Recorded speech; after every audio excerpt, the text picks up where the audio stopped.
Greetings and welcome to Chatty TV Junkie, where today we are going to be talking about 90 Day Fiance the other way. But first, breaking news in the world of 90 Day Fiance. According to TMZ, there is a strong chance that Big Ed and Liz are engaged. Apparently, someone saw them out. Liz had a huge rock on her finger, and when they talked to them, they said, "Are you guys engaged?"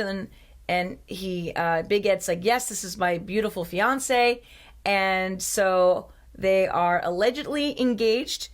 It has not been, I don't think, 100% confirmed, but that is what TMZ is reporting. Originally, Big Ed was on before the 90 days, where he had a girlfriend named Rosemary who was in the Philippines, and that relationship did not work out at all. And then he was on The Single Life, which first appeared on the Discovery Network. I believe it's now airing on TLC, but I saw it when it was on Discovery. And he met this new girl, Liz. She was his waitress at a restaurant he frequently liked to go to, and he finally got the courage to ask her out. And they slowly had an on and off again relationship. Last we heard, they were off.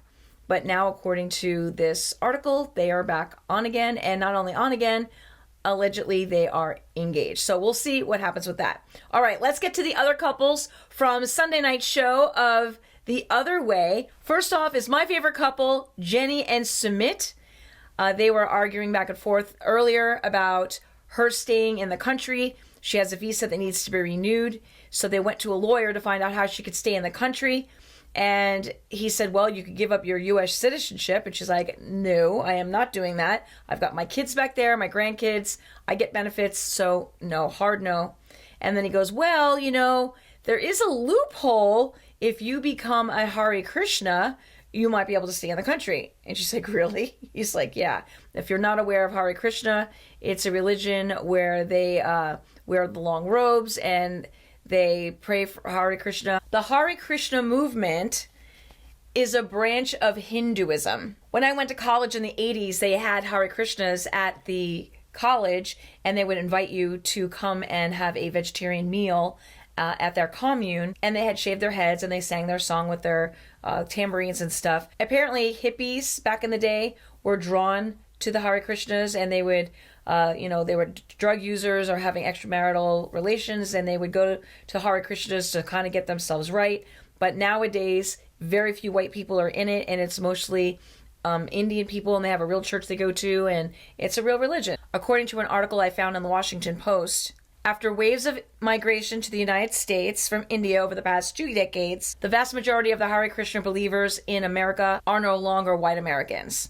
They're Indian immigrants who hold down regular jobs and drive to temples to worship rather than live in communes. So apparently Jenny has to join in India in order to stay in the country. Now, I did hear a rumor that she actually didn't have much of an issue with her visa and that they're just doing this for a part of the show, but we'll see what happens with that. All right, so the next couple is Ben and Ariel. This situation is just really bonkers. As you know from last week, her ex-husband, was scheduled to come visit, and he actually did. They went and met him, and they brought him back to their house. Apparently he's staying there, and he brought them presents, which was really nice. He brought Ben some kind of stereo set for him since he works with music, and then he brought Ariel bras, which is kind of weird. But she apparently asked him to bring them because she told Ben that, it's really hard for me to find a nursing bra here.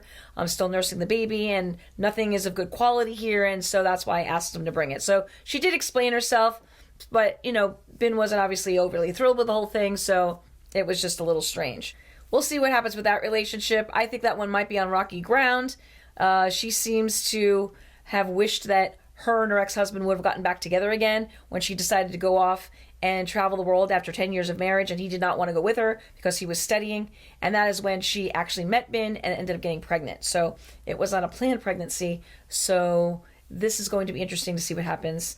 I have a feeling that this relationship is going to go south, but that's just my personal opinion. Next up, we have Steven and Elena. Steven is Mormon, and his girlfriend is in Russia. And they are planning to meet in Turkey because of the pandemic. They can't meet in Russia right now. So the only country that they can meet together is going to be Turkey, where she's hoping that they get engaged.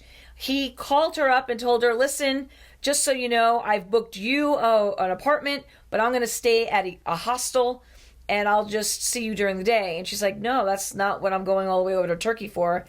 And he's like, well, I'll make you a deal. Why don't the first day I'll stay with you? He goes, I don't want anything to happen. I want to stay pure with you, and we'll just play it by ear when I get there. And she agreed to play it by ear, but she's not happy about him staying in a separate place. He hasn't told her that he's not a virgin and that he has had relations in the past.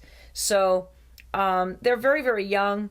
They're in their 20s, so it will be interesting to see if this relationship works. Next up is Victor and Ellie. Ellie lives in Seattle and owns a pizza place, but is giving it all up to move to this tiny island called Providencia, which is off the coast of Colombia. She hasn't told her friends about her leaving for good, and so she has a dinner with them and lets them know.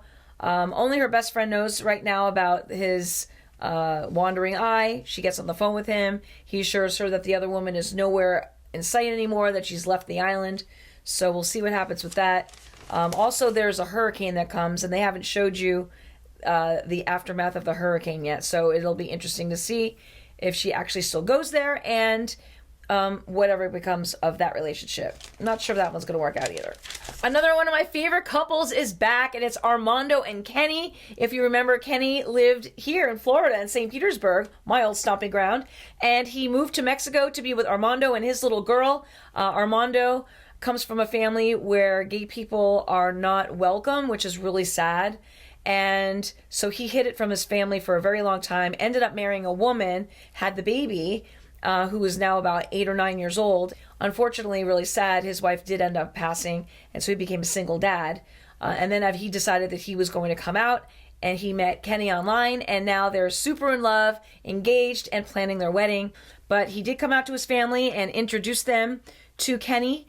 And I think some of the family may accept him, but unfortunately, his dad is having a really hard time with it, and they haven't even told the dad that they're engaged. And even the sister found out on camera this week that they were on a FaceTime call, and she's like, "What?